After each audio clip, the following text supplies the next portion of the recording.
Cheers. Hello there, gang, and welcome to another episode of Displaying Model Behaviour, the Earth's mightiest action figure video podcast. So take off your pants, crack a beer, and let's talk toys. Let's talk about the SanDiego Comic-Con that is happening right now. Let's just mosey on over to the Hasbro stage now, and they've got everything that they've sort of announced over the last year.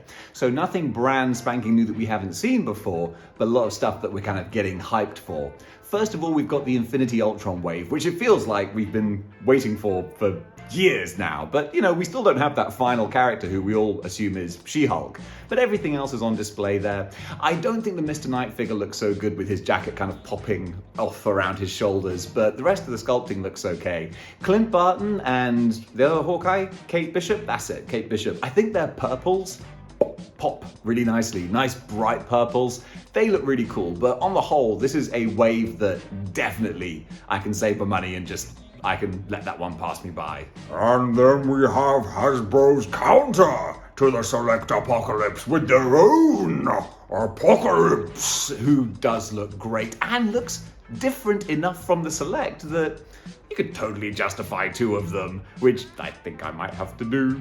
So I love the bright bold colors. He looks like more of a toy as opposed to the Select, which looks like a high-end action figure collectible. But I like the bright, cartoony colors. I love the gun arm, the Apocalypse face. I'm really, really excited for this. I assume the Marvel Legend will drop first, but whichever one comes first, they can't come soon enough, because I'm really excited for both. Speaking of excited, they had an entire Galactus display, and it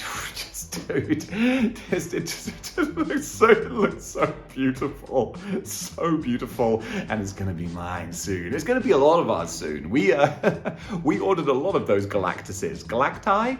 Regardless, this looks great with all of the extra tier characters there as well. Nova looks decent. Morg looks really cool, big, chunky. He looks like a badass. And also they showed off Firelord as well, which I'm not gonna get. I was tempted to, but I just want to have Galactus and the Silver Surfer like fighting the Avengers or whatever. I don't need all the different heralds and stuff. Otherwise it gets a bit cluttered. So I'll keep hold of them, but I won't display them, I don't think. But really, they look great. Firelord, he still looks, I feel like the fire hair and like they could be more distinct. The colors are a bit, I'm not too sure, but still, he's bright and colorful, so I appreciate that. Couple of pics of the new War Machine, same as the old War Machine, but with a slightly different color scheme and fewer accessories. So I do like the fact that rather than being silver, it's kind of more of a white, which really does make him pop a lot more. He's gonna look very pretty on the shelf. If you don't have the deluxe, this could be a really good one to purchase. So I'm even thinking like, I do have the deluxe, but I just love those brighter colors. He just plain looks pretty. They got some more pictures of the new Black Panther movie wave, which is, you know, similar to the old wave, but just tarted up a little bit. But all of them look really pretty. If you don't have any MCU Black Panther representation, him and Killmonger, the Dora Milaje, I always mispronounce the warrior ladies, but you know who I'm talking about. They all look really, really good. So they're a nice looking set. Then we got the Mojo box set, and say what you will about the price, it's too expensive.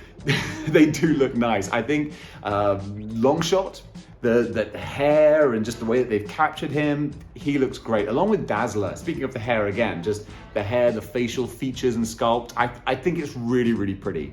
Then Mojo himself, I'm a fan of the Toy Biz one. That still holds up.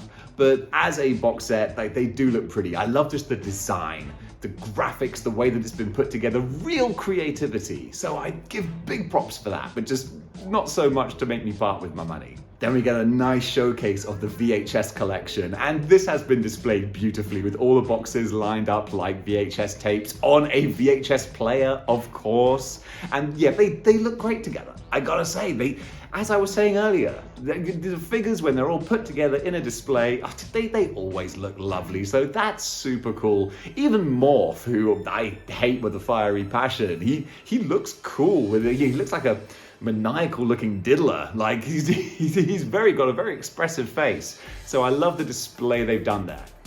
Still don't want them, but they do look good, We got a little Spider-Man 60th anniversary showcase, some more pictures of Bagman, who I do not need in the slightest, but super quirky. Super fun. I love the bag, the kick me sign, the bare feet with like the Fantastic Four leotard around. It just works. It works really well. So if you want to have like every iconic moment of Spider-Man captured, this is definitely worth getting, I think. He's cute and quirky.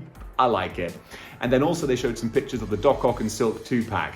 I think I've said my piece on that. But I will say, it looks nice. Doc Ock is just the same, pretty much.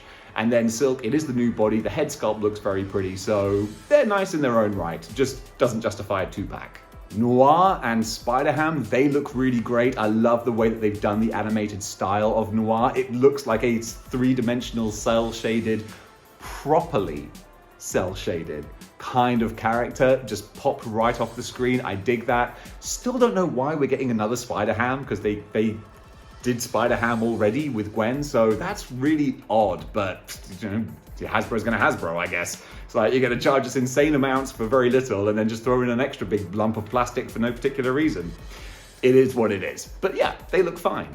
Then we got Peter and Ned. They look kind of cool. I think if anyone wants to do the Hasbro, you know, face scan, get your own head of a Marvel legend, these bodies might work really well. If you're a kid, if you're a little portly, Ned would be great. Or if you're a Peter Parker type, then that could work too. So there might be a good little back market for those bodies. The only question is, will the heads fit them? That would be a bit of a shame if they don't, because these are great civilian looking characters. Then we got the Spiderman and Mj2 Pack, which I just got an email is on its way to me right now, so that's very exciting. Don't care about Spinnerette, she's going to get sold very quickly, probably for not very much because there's going to be a lot of them being sold.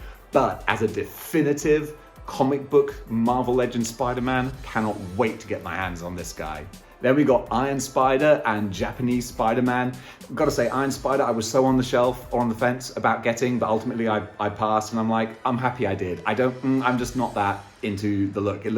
It doesn't look as nice. It looks a little cheaper than I would have kind of hoped for, so I don't need him. Japanese Spider-Man, I was like, it's just Spider-Man with smaller eyes and a bracelet. But actually looking at the figure, it looks like a lot of work and a lot of intricate details have gone into it, so more power to it. It looks like the Japanese Spider-Man. Really good job there, I think.